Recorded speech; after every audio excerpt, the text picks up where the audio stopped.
Let's start with what's happening with Trump's cratering poll numbers.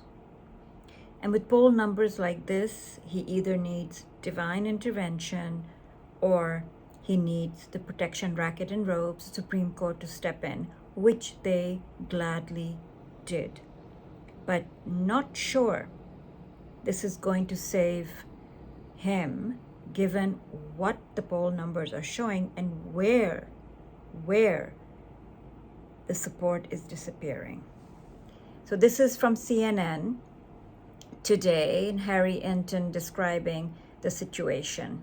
The poll of polls is made up of individual polls, and one of them that just came out over the weekend was the ABC News Washington Post Ipsos poll. And you can see it right here. I mean, this just tells the story, right? The lowest net approval ratings ever for the President of the United States. That is approval minus disapproval. The lowest previous record, according to the ABC News Washington Post poll, was Trump was 24 points underwater. That was all the way back in term number one. My beard at that particular point did not have any gray in it like it does today. But guess what? As my beard has turned to gray, Trump's numbers have fallen to a new record low, according to the Washington Post ABC News poll. He is now 25 points underwater on the net approval rating. That is the lowest ever that he has ever been at. And so it's not much of a surprise to me that the CNN poll of polls is reflecting that with the record high disapproval rating. Well, are there also, Harry, as you dig into this, are there groups that have normally been supportive of President Trump who are now beginning to break and break significantly? Now you're asking the questions, Erica Hill. Now you're asking the questions that matter. What is driving this? What is driving this bus into the swamp for the President of the United States? Well, how about this? How about GOP-leaning independents? That is, independents who are normally a part of the president's coalition, independents who say when they're pushed that they lean towards the Republican Party. You know, back in the 2024 election versus Kamala Harris, look at this. Donald Trump got 91% of that vote. That's near uniformity right there, very close to 100%. 91% of that vote back in the 2024 election. Jump forward, what is it, a year and a half now. Look at where he is on the job approval rating when you average the ABC News Washington Post poll along with the Pew Research Center poll that came out late last week. He is now at just a 53% job approval rating. Now, I'm not the greatest math student of all time, but my quick math suggests 91 minus 53 is a whole lot of trouble. And more than that, it's a 38-point drop in just about a year and a half worth of time. President Trump, with a core group of his that pretty much all backed him back in 2024, in massive trouble right now. And that trouble, right? How is that looking in terms of November, looking ahead to the midterms? Yeah, it's not looking particularly good if you're Republicans. Look, they're still leading with that group, but take a look here. Okay, choice for Congress, GOP-leaning independents. You know, back in the 2024 election, Republicans won that vote by 83 points. You look now, look, they're still ahead, but that lead has squished. It's now a 68-point advantage. That's a drop of 15 points. This type of movement, if it in fact holds until the general election this year, the midterm elections, this alone would be enough to put the House from Republican hands to Democratic hands. Look, normally with GOP-leaning independents, it's a nice ice cream sundae for the Republican Party and Donald Trump. But now that ice cream sundae, well, it's melting quite rapidly, Erica. That is no good. Harry Enton, appreciate No good, it, my no friend. bueno. Thank you. So there you have it. Could be explaining some of the meltdown that is happening at Trump's end. We're getting a little bit more detail and color about what happened today and why Iran attacked the UAE.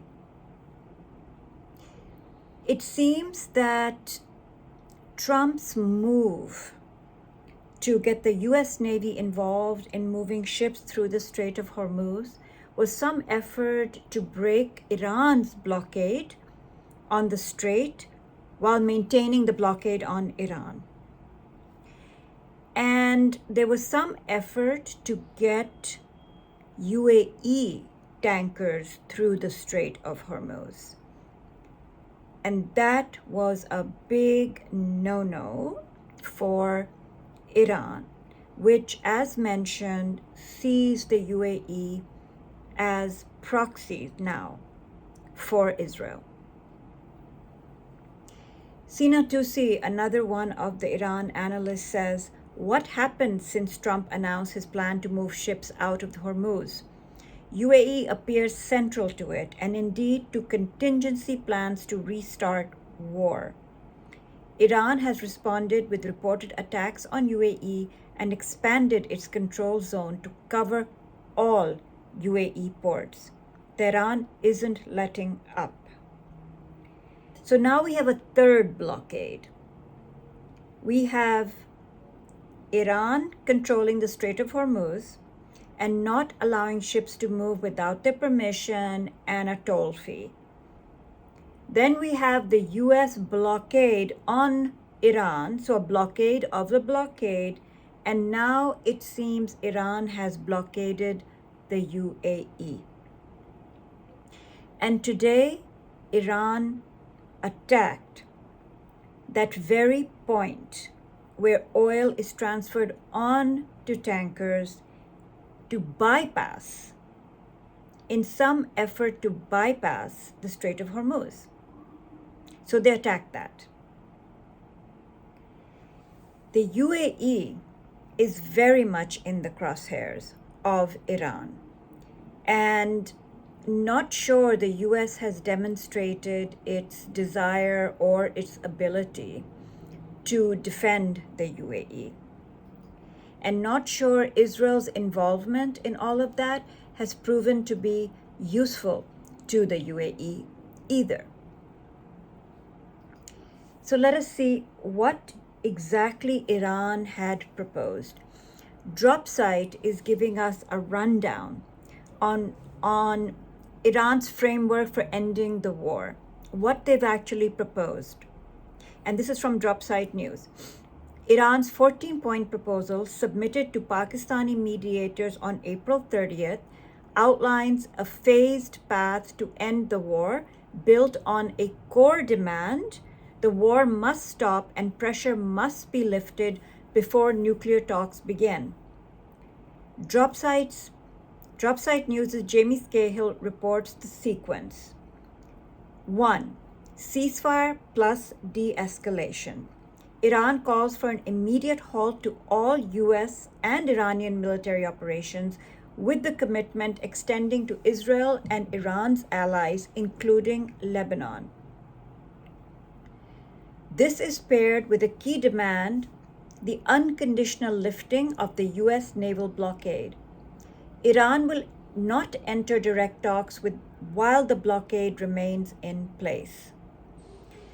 A 30-day window would follow to negotiate a durable resolution to the Strait of Hormuz crisis and establish a framework for future negotiations. Phase 2. Structured negotiations, including nuclear file. Only after de-escalation does Iran agree to broader talks, including nuclear issues.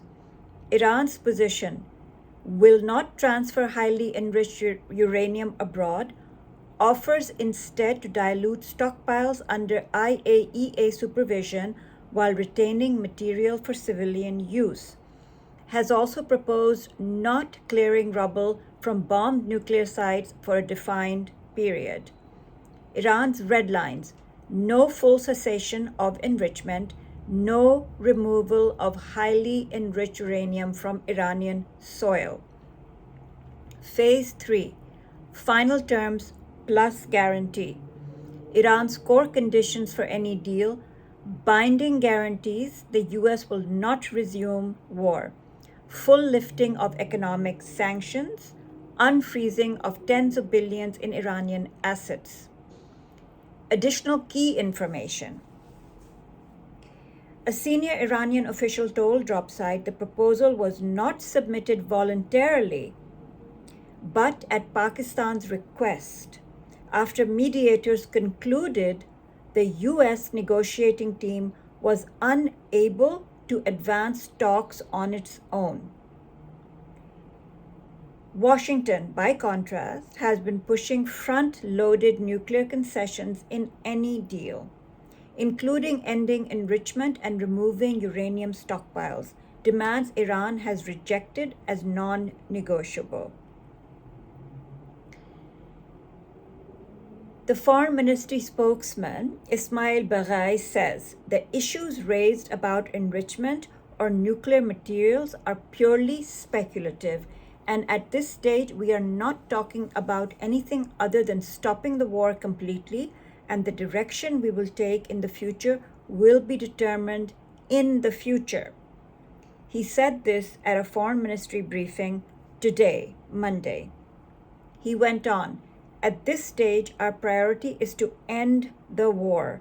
The other side must commit to a reasonable approach and abandon its excessive demands regarding Iran."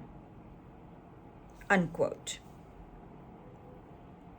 So there you have it.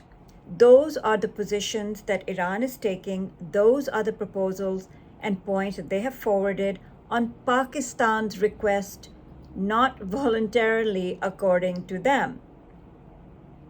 This is what they are saying.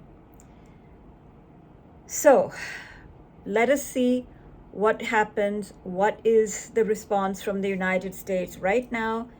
I think Trump was trying to be too cute by half and really putting the US Navy in jeopardy and really putting whatever ceasefire is in place in jeopardy.